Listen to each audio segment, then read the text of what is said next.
Kaixo lagunak, gaurkoan hemen Denver, Coloradoko katedrala ezagutzera eman nizueke. Estatu Batutan, erdian, hemengo maioria gehiengoa ez da katolikoa, baina katoliko asko daude. Aurrena izaten ziren Irlandarrak eta Italiarrak eta etortzen zienak, eta gaur egun gehiena latinoak izaten die, mexikano asko eta hola. Eta hemengo katedrala, moderno xamarra da,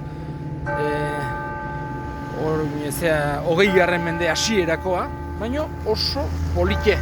Eta hause ezagutzera eman nahi nizuke gainera, sekulego elurreta bota digu hemen, Denverren, dena elurtua daukagula, anatzean ere ikusten da Kapitolioa, eta katedrala ezagutzera goaz.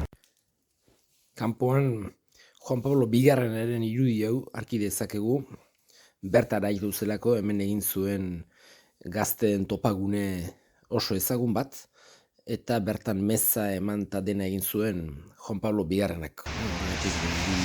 Open! Sartuko den, unideko batetik, katedral argia. Eta hause dugu, estilo gotiko frantzesa, imitatzen saiatu zen olabate, bidriera askorekin, bidriera pilo ikaragarria daude. Gero aldarea eta oain ikusten ditugunak dira marmolezkoak. Karrarako italiko marmolezkoak dira.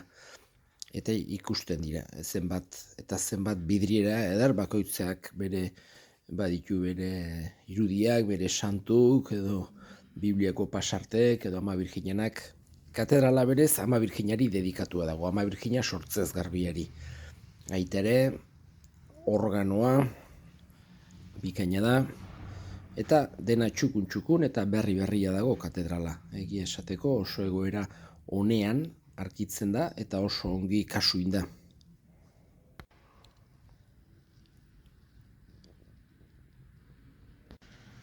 Baitere, gurutzbide batzuk badaude marfilezkoak, baitan. Por qué? Hauxe dugu bataio pontea, katedralekoa. La verdad es que... Eta hauxe, katedralan ikuspegia. 3-6. Ok, dira garai hartako apezpikua, garai hartako arretorea eta ekipoa. Aperitur Bobis. Usian.